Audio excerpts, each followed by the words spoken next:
Alabama goes on the road and wins at Kentucky. A win at Rupp Arena. Their first win over a ranked Kentucky team in Rupp since 2002. And I'll just start off by saying this. After the downs of the Ole Miss loss last week and how that was the most uncharacteristic-looking loss I'd seen under Nate Oats, this looked like the Alabama team everyone was expecting all year long, Lance. That was a A-plus performance from Alabama. Well, look, a good Ole Miss team, obviously they lose in overtime in Starkville. But, we talked about the fact when you looked at the week, if you would have said, hey, you split these games, whatever way it was going to be fine. So you lose at home to Ole Miss, a double-digit favorite, but you win on the road in Lexington as an underdog to Kentucky. This Alabama team, to hit 13 threes, to score 102 points, and that was just a fun game, man. That was back and forth, really good environment. I know after the game, Nate Oats, credited Mark Pope and what he's got building and Kentucky fans and talking about, he's such a basketball junkie, loves playing in those kind of environments. But 5 Bama players in double figures, that was a big-time win. It was. I think this tells you everything you need to know about this Alabama team. Like, to get embarrassed and to get slapped very publicly on your own home court. That was one of the biggest stories in the nation Tuesday night. Like, Ole Miss went to Alabama and beat number 4 Alabama. Yeah, but not just winning the game, how they beat them. How they beat them. And Alabama was embarrassed. Like, Alabama couldn't play their game at home against Ole Miss. Not again, with all due respect to Chris Beard. They're not saying Alabama couldn't do it against Kentucky or couldn't do it against Duke or couldn't do it against North Carolina. They couldn't do it against Ole Miss. That is embarrassing. Now, that's only if you're judging book by cover. This is a really good Ole Miss team. To rebound from that and go to one of the most difficult places historically to play in all of college basketball and score 102 points. I can't figure out how they scored 67 against Ole Miss and 102 at Kentucky. Well, to LT's point, they made 13 threes. They shot 34 threes. They only shot 47 shots. Period. I know. Any kind of shots against Ole Miss. It's just crazy, the differences. And you guys remember a day under Anthony Grant and maybe even, oh my gosh, why am I forgetting? Avery Johnson.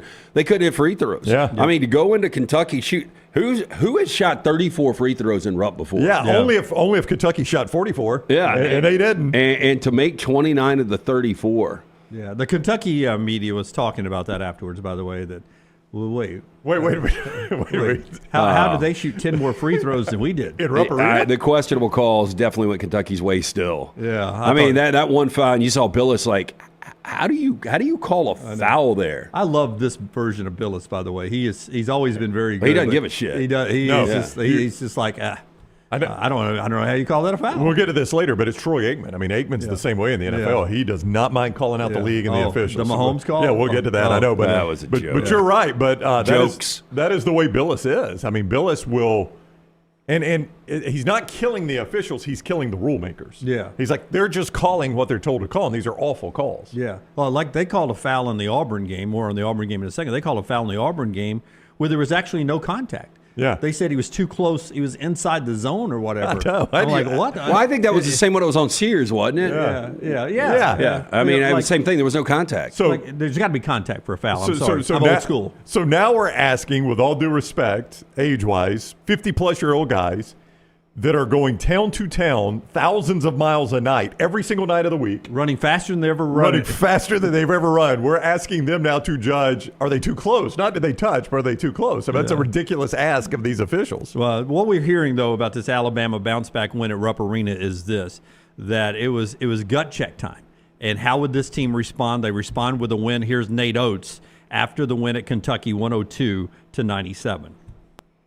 Part of me almost thinks some of these guys like going on the road, seeing the place didn't empty till about 10 seconds to go. So it's not like it emptied super early, but I almost think some guys like real competitors sometimes like going in a little bit more hostile environment and kind of coming out with a big win that nobody expected. After the way we played Tuesday, I don't think anybody expected us to play this well, but our guys did.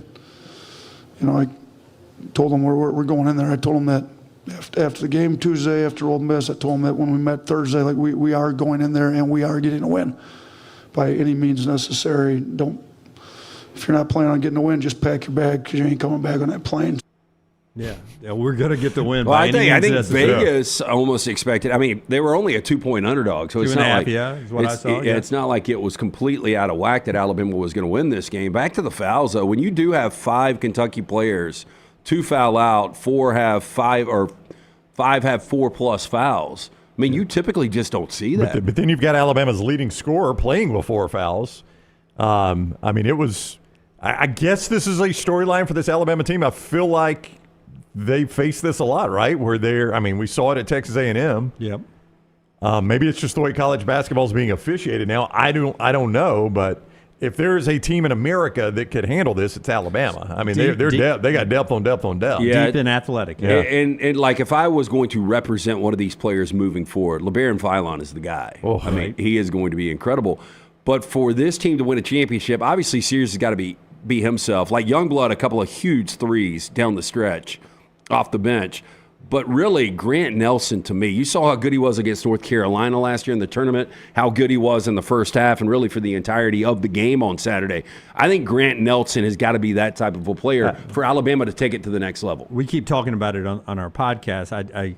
Mark Sears obviously is Mark Sears. He's the leader of this team. But Grant Nelson is the glue to me because he can shoot the ball for the 3. He can play physical in the paint. He can drive the lane. He's great defensively. He's long on rebounds. He is the glue that holds the whole team together. I really believe that. I would say this about Philon, though, just small things, right? But I think there's 50 some odd seconds to go, and they've got numbers, and he's got the breakaway. And the young player, rather than get an easy basket or alley-oop or something like that, dribbles it out and burns clock. Yep. Then gets fouled and hits both free throws. I mean, that's veteran play right there. When you have the wherewithal to do the smart thing, which is let's don't take the easy 2, let's back out. Seconds are more important than points right now. But then you hit your free throws, right? I mean, that says a lot about Philon in a critical situation. True freshman, I think they list him at 6'4". If he's to grow a couple of inches, which I think he could, if he gets to 6'6", 6'7", wow. Well, I mean, he's still going to play next level. It doesn't matter.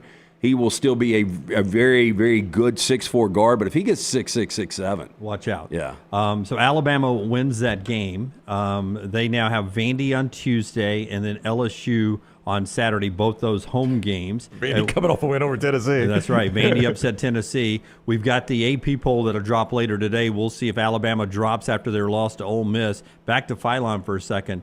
When he scored that three-pointer with 59 seconds to go in the first half, that was his first field goal. He had none in the first half or second half against Ole Miss, and to the 59-second mark of the first half, that was his first field goal in that length of time. It was good to finally wake him up there in the second half. Auburn wins at Georgia, nationally ranked Georgia, 70-68. No Janai Broome again. Maybe he's back this week against Tennessee. Tahaad Pettiford, 24 points in 22 minutes at Georgia, and he was the offense they needed. Yeah, that's hard to do, man, to have 24 and 22. But he is instant offense, and he seems to be getting better and better. 5 of 7 behind the arc, and Auburn needed those points. Man, I have never seen a crazier sequence because I was actually at our friends at Oats watching this game, and it was so crowded I kind of had my back, so I had to look over my shoulder. And when they got up, like it was like 9 with 50 seconds, I was like, this thing's over. And then I continued to turn around. That final sequence, though. It was wild. I was watching with my wife, and I was explaining to her, she's like, why is he going to try to miss this free throw?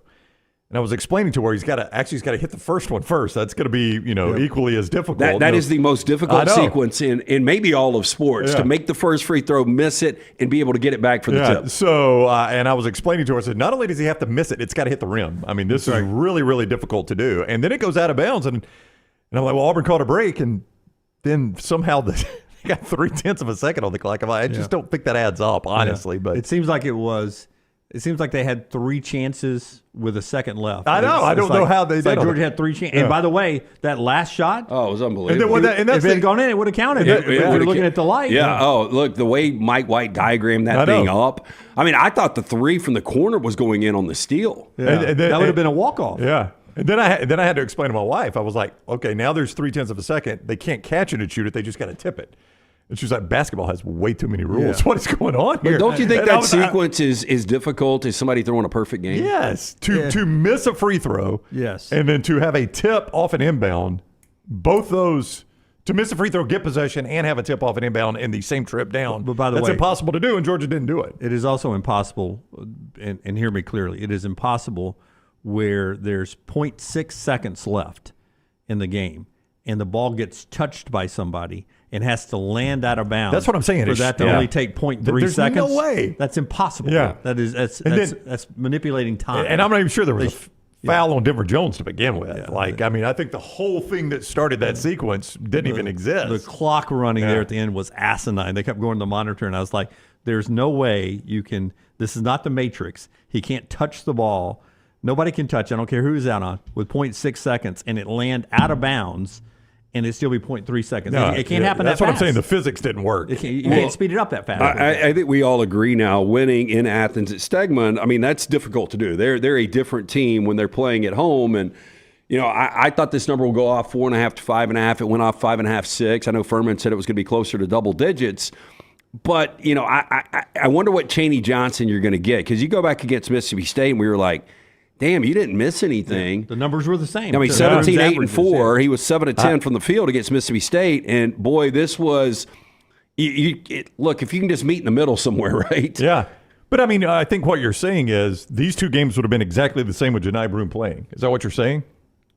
State would have been. Mississippi State would have been. I mean, this might have been I don't see Janai Broome going 1 and 9 and well, probably not. This game was the first time I thought Auburn missed Janai Broome. Yeah, I would agree.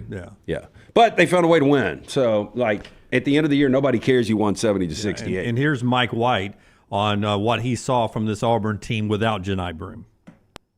Had our chances down the stretch. Credit Auburn. I mean, without Janai Broome, they're still a very, very good team. Really good. They executed well. I thought Pettiford was terrific. Baker Mazzara hit a couple dagger threes where I thought we did a decent job. He's just, he's a good player.